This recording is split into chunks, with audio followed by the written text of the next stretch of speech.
Save for the Planet is a social enterprise startup started here in Australia that focuses on impacting meaningful change around the world to try and achieve a desirable future. What we mean by this is we see an immediate need right now to heal country due to massive loss and impact we've had on our environment through human means over a very long period of time.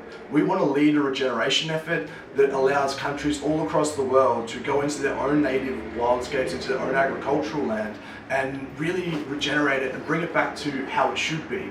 We envision doing this through social media, telling a really strong story, allowing people all across the world to connect in what this looks like and be a part of this. We've already allowed hundreds of people from multiple different countries to take part and support this project in a range of different ways. And we have an existing network of organizations that we feel we can plant trees currently in the Philippines, in Pakistan, in Australia. We can do this through one purchase on our website. It's really a matter of finding scale in terms of telling more people about it and bringing this story to the forefront, because the impact we can have is now. We sell trees, our quickest speed to delivery on a tree sold was 13 hours. And we see this as a radically inclusive project. To do that, we need to address issues as they are right now.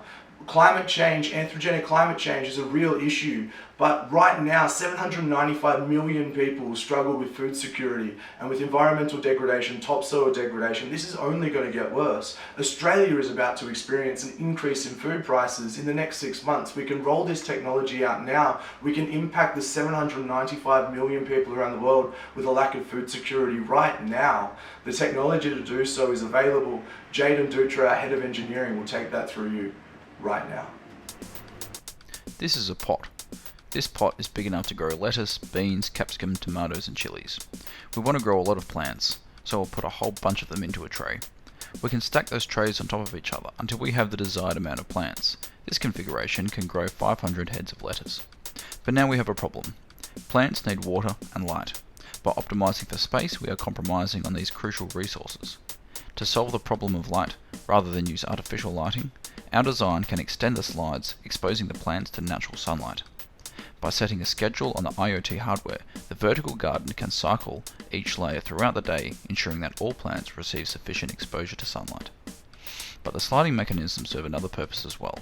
By adding an irrigation line that slides up and down the height of the garden, we have access to the entire surface area of every single layer using minimal componentry. Using pumped water, all the plants can now receive proper nutrients and water. What about when a plant needs to be added to or retrieved from the system? By adding a final axis of movement in the Y direction, we have access to every single individual plant in the vertical garden. Along with a grasping mechanism, the shuttle also contains a camera for identification of plants by a barcode, recognition of diseases or other problems, and visual feedback to customers. All these electromechanical systems need energy. The garden is equipped with solar panels on the top layer, motorized to face the sun for maximum efficiency. The garden's computer systems activate motors and pumps during periods of peak power production. Excess energy is stored in a battery at the bottom of the garden. All the systems are fully automated. Algorithms that dictate sunlight exposure, irrigation cycles, and nutrition levels can be tailored to suit local weather conditions and plant types.